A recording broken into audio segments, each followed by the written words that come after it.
ilaw. So ang gawin natin, try natin i-start kung i-under ba. Okay, so wala ring lights yung indicator ng kanyang shifter. Pati yung signal dito, wala ring communication. So kaya nagkaroon siya ng malfunction. Unang lumabas is yung kanyang shift switch system malfunction P0707. Tapos okay, so ayan na guys, tawag yan, pumutok yung yung fuse na 15 dito. So ano yan eh, ayan oh, putong talaga oh. Ayan oh. So ang sunog, oxygen sensor. So ayan yung nasunog. Sunog talaga, dikit-dikit. So ang gawin natin tawag niyan papanda rin. So ang gagawin ko muna nito, i-test ko muna lahat kung ano yung kalalabasan ng wiring system nito. Okay naman yung ECM safe. So yung dito na lang, yung mga sunog na wire para maganda talaga yung flow. Ayan, meron na siyang indicator. Okay, so indicator, reverse tayo, neutral, drive, segunda, primera, low gear. Okay, so ayan na guys, nabalik na natin lahat yung kanyang intake manifold, lahat. Tapos kumanda natin. So start natin.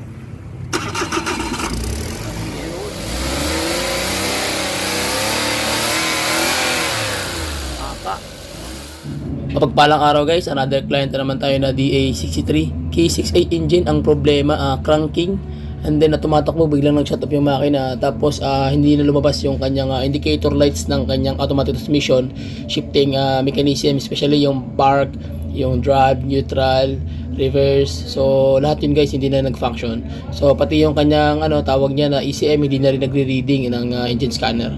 So samahan niyo ako sa basic pointers tutorials kung ano mga tips, advice may bagay sa inyo lahat. So let's tune in and then let's go. Let's start. Pasok. Okay, so ngayon check natin yung unit guys. On natin position. Ayan. Okay. So makikita natin dito mayroong blink ng OD. So ayan. So nangyayari, nag-blink guys yung kanyang temperature, yung CF, tsaka yung high at tsaka yung OD nagbi-blink. Tapos naka-on position tayo. Ang problema, wala siyang lights sa kanyang transmission ng kanyang shifter indicator lights. So walang ilaw. So ang gawin natin, try natin i-start kung i-under ba. Okay, so walang reaction. Yan, makikita nyo hindi siya nagre-response. Ngayon ang gawin natin, engage natin. So yan, L. So walang lumalabas. Yan o, walang lumalabas na dito, lights. So ibig sabihin either electrical or problema nito, tawag yan sensor o So ang gawin natin, samahan nyo ako sa basic pointers tutorials kung ano yung pwedeng maiambag natin dito na ma-address natin yung concern ng may-ari. Okay, so sige, stay tuned. Tara, let's go. Okay, so ginawa natin ngayon guys, nag-engine scan tayo, diagnose. So halos hindi in-accept yung mga ECM, ayaw mag-reading. So ngayon may code na lumabas, Okay, so ang code na lumabas is dalawa. Okay, ayan.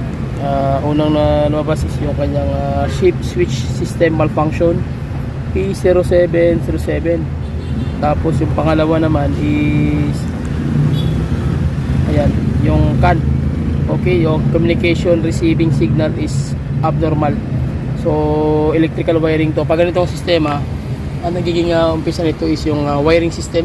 So yun po yung mga basic pointers dito pag ganito yung sira. Okay, so tinanggal ko muna yung upuan.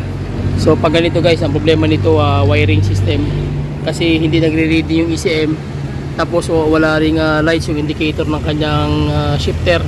Pati yung signal dito, wala ring communication. So kaya nagkaroon siya ng malfunction. So wiring na yung problema. Okay, so ang gagawin natin dito, i-test ko muna isa-isa lahat ng wire system dito. Tapos doon din malalaman kung ano yung magiging main cause ng problema.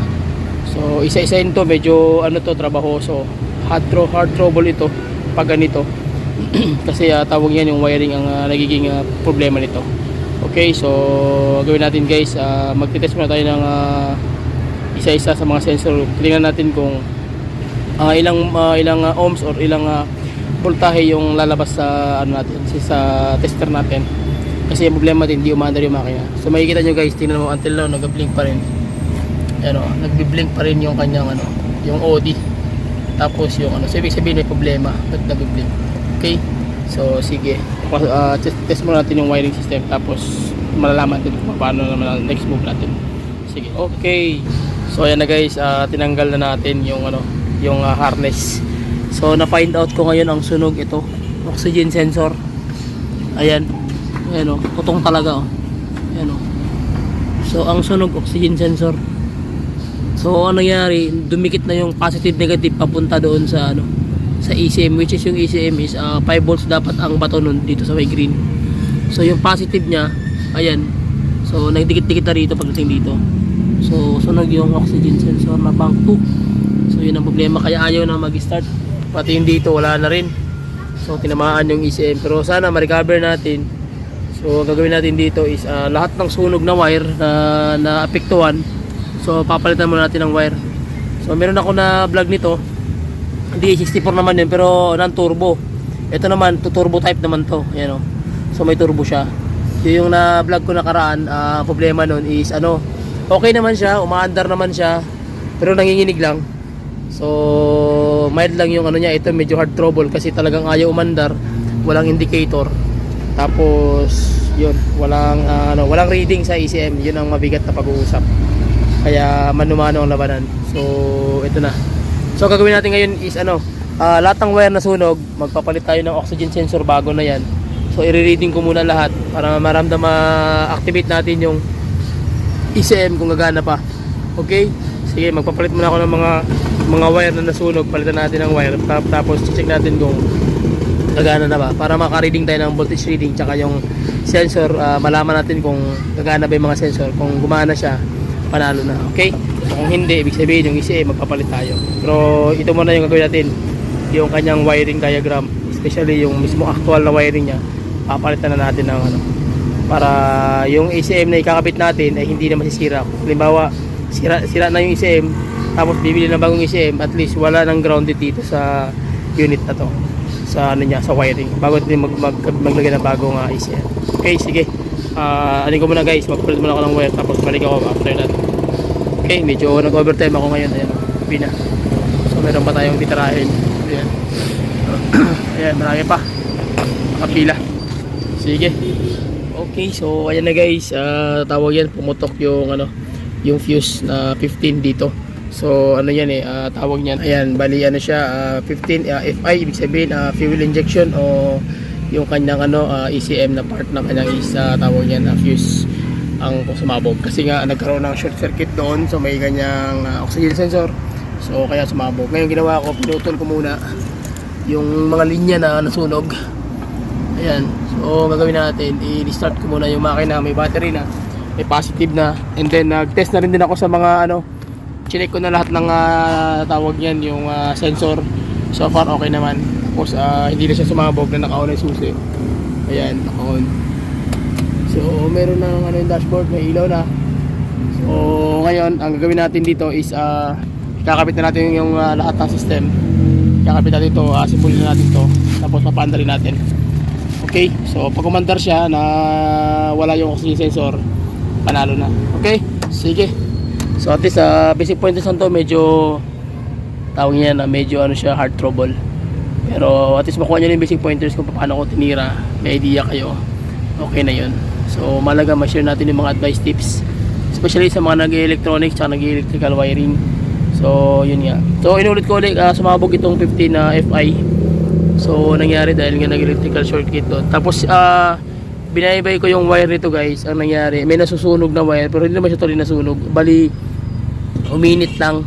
So ang gagawin ko na pala nito is tawag niyan, wawiringan ko na lang yung nasunog, papalitan natin ng wire bago natin tawag niyan papanda rin. So ang gagawin ko muna nito, i-test ko muna lahat kung ano yung kalalabasan ng wire niya, kung okay ba yung daloy. Pero sa tingin ko okay naman, kasi nga nakuha na natin yung sakit, pinutol na natin doon. So sige, i-assemble ko muna to guys, tapos balik ako kami ng konti pag na. Sige. So ayan yung nasunog. Sunog talaga, dikit-dikit.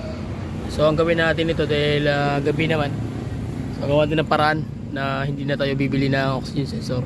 So try natin to kung makakaya ba natin magana. Okay, so inugtong-tugtong ko muna to guys para malaman natin kung aandar ba o hindi. Okay, sige, kung magbiblink pa ba yung dashboard o hindi na. Sige, dugtong ko muna to tapos balik ako pag ano natin. Tapos kabit ko na yung kakabit na natin yung kanyang intake, tawag yan yung sa kanyang intake side, yung intake hose ng turbo para mapaandar na natin to. Let's go. Okay, so tayo natin guys, paandarin. Ayan, nakabit ko na yung oxygen sensor sa ilalim. Ayun, so lalagyan natin ng bagong wire kasi yung ibang mga wire ilagyan din natin ng so try natin na umandar yung engine kung ano yung magiging kakalabasan tira natin. Tapos makuha nyo na yung basic pointers, panalo na. So on natin ang susi. So ayan na, may lumabas na na park. Okay, tapos yung ano niya, tawag dyan, ito yung shifter lever, ano niya, tawag yan indicator, lumabas na. So reverse, neutral, drive, segunda, primera. So ibig sabihin okay na yung tira natin. So ang gawin natin, papandarin natin, check natin kung aandar pa to. Although hindi pa din nakabit yung buong system, sana umandar siya. Sige, start natin guys.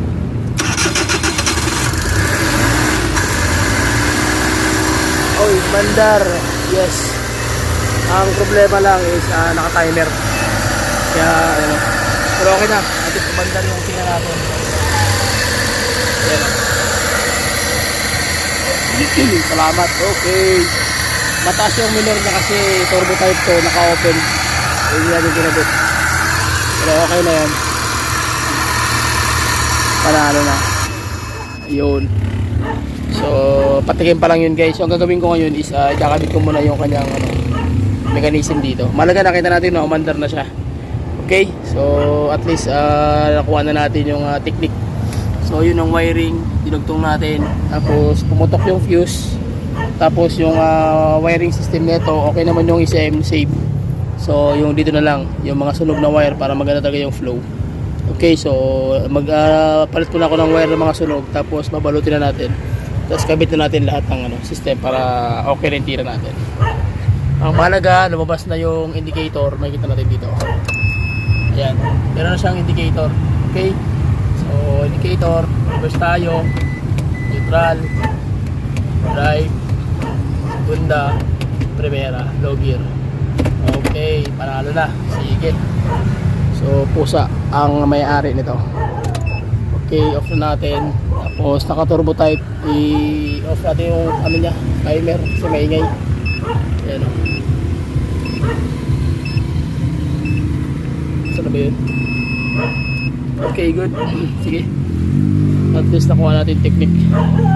Pahinga tayo guys, pahinga tayo. Bukas naman tayo okay, so ang gagawin natin ngayon, ibabalot na natin yung wiring para paandar natin ng maayos. Tapos yung kanyang yung intake ng turbo, so ibabalik na natin yun guys. Tapos iayos natin yung ACCM.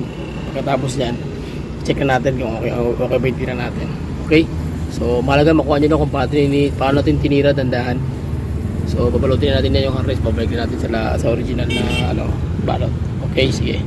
Okay, so ayan na guys, nabalik na natin lahat yung kanyang intake manifold, lahat pati sa turbo, wiring, harness, ACM nabalik na, air cleaner okay na, wiring ng total body.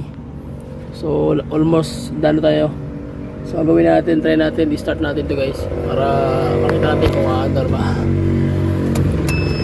Check natin yung dashboard. Okay, so yung OBD nagla-lights, pero kanina ang nag-lights pati yung kanyang temperature. So ngayon nawala na. So yung OD off, normal na lang yan. May problema yung overdrive nyo. Pero ang concern natin is kailangan mapaandar natin. So start natin. Yun. Okay. Andar na. Overtime talaga guys. Gabing-gabi na, anong oras na, almost 11 o'clock na ng gabi. Gabing-gabi na meron ng buwan. So at least napaandar natin. Medyo hard trouble, pero kaya naman. Hindi ko na in-scan kasi tawag yan ano diretso ko na kasi pag once na mag-scan ka tapos okay naman yung na-address mo yung concern, palit ka ng sensor, nag-wiring ka, so pwede mo na i-direct tawag yan start. Pero kung hindi pa rin umandar may problema, so saka mo na i-scan. So far okay naman yung tila natin, panalo na. Ayan, so ito natin yung RPM.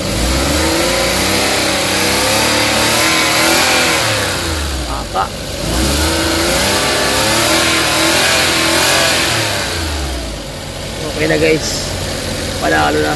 So tawag dyan yung may nagtatanong sa akin about sa mga pyesa. So meron po tayong dyan sa video natin, may naka-iset po dyan na affiliate na Shopee. So legit po yan, dyan po ako bigyan sa dito mo order.